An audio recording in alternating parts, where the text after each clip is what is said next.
fitting one of our most anticipated movies in years. Meryl Streep and Anne Hathaway are travelling the world to promote The Devil Wears Prada 2, visiting places like Mexico City, Tokyo, Shanghai, New York and London. Our own Sally Bowery jetted to Seoul to interview the megastars. Sal, this was groundbreaking. Yes, guys, can you believe it's been 20 years since the first film, but 2 decades on, will Miranda Priestly be able to conquer this digital era and the decline of magazines?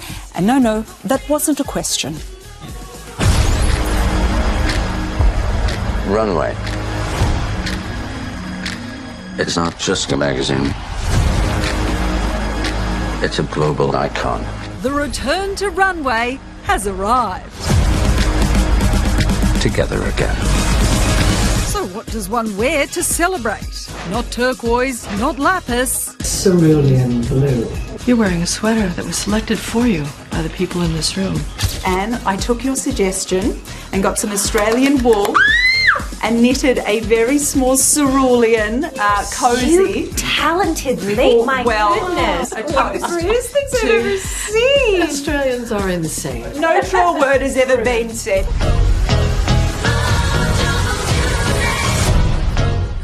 Am I having a hallucination? Hi, Emily.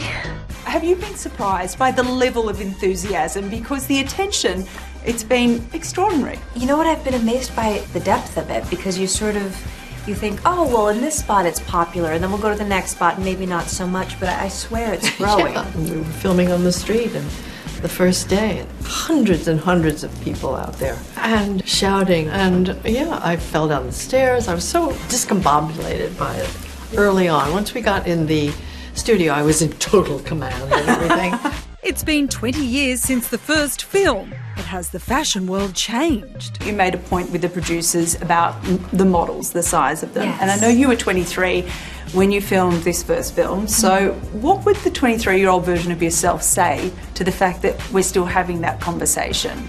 I think you're giving 23-year-old me a lot of credit. I don't think I was that forward thinking. You know, it was such a time of such rigid beauty standards, and it was a time of such gatekeeping. And I couldn't have imagined how the definition of beauty would expand in my lifetime. Because also I want to make sure that I'm not like reverse shaming anybody. Like, some people really are naturally quite thin, and you don't want to make anybody feel bad about any type of body. Believe me, they're not going to feel bad about it. Show me that cohort. Okay, I heard it. Don't you think, I think, that 20 years ago, there was more awareness. Things were really changing in 2006, but I think there's been recidivism. I think we're sort of winding back in so many ways. Or a bunch of pieces from the Chanel collection that year. You still have all of it? No, I gave it away.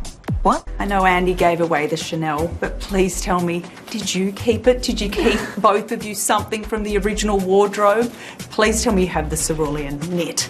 I am going to take the fifth on where that sweater is. Some of the vintage pieces that Patricia Field had found in the first film wound up being auctioned off for a charity called Dress for Success. And one of Andy's coats was up on the auction block, and I decided to bid on it, and I wound up getting it. So I actually have the green coat with the kind of animal print collar in my closet at home.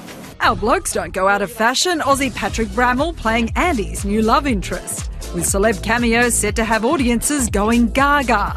Even Anna Wintour has lent in. Cool shoes. She was worried about the first film, how it would be. She was generous once she'd seen it, and with her help, because she recognized that it was good, and it was good for business. Double Devils in Prada, an iconic cover.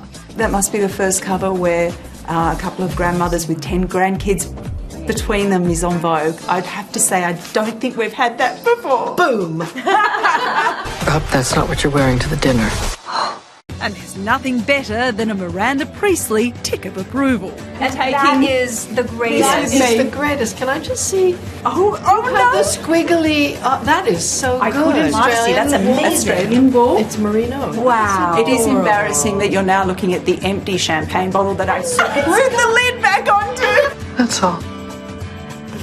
champagne. I did. You always got to. I need some Dutch courage. The Devil Wears Prada 2 opens in cinemas, guys, next Thursday. They were a delight. Yes, it was embarrassing. I had drunk the champagne. I didn't want to spill anything. That was a great interview, but the though. knitting. Yes, lovely. and Meryl is a huge knitter, still knits for her grandkids, she told me, and so she wanted to see all the detail. We talked about patterns afterwards. Did you? They were so delightful. When they walked into the room, though, at a junket, you all have to sit outside, sort of like the principal's office, and as soon as Meryl walked, everyone just sat up straight. She just has, Gosh. but she was so Nora. delightful in person, and so was Anne. They're amazing. Can't wait. Who would have Great work, thought Sal. you would have bonded over knitting with those two? Well, Well it's done, fashion. Sal.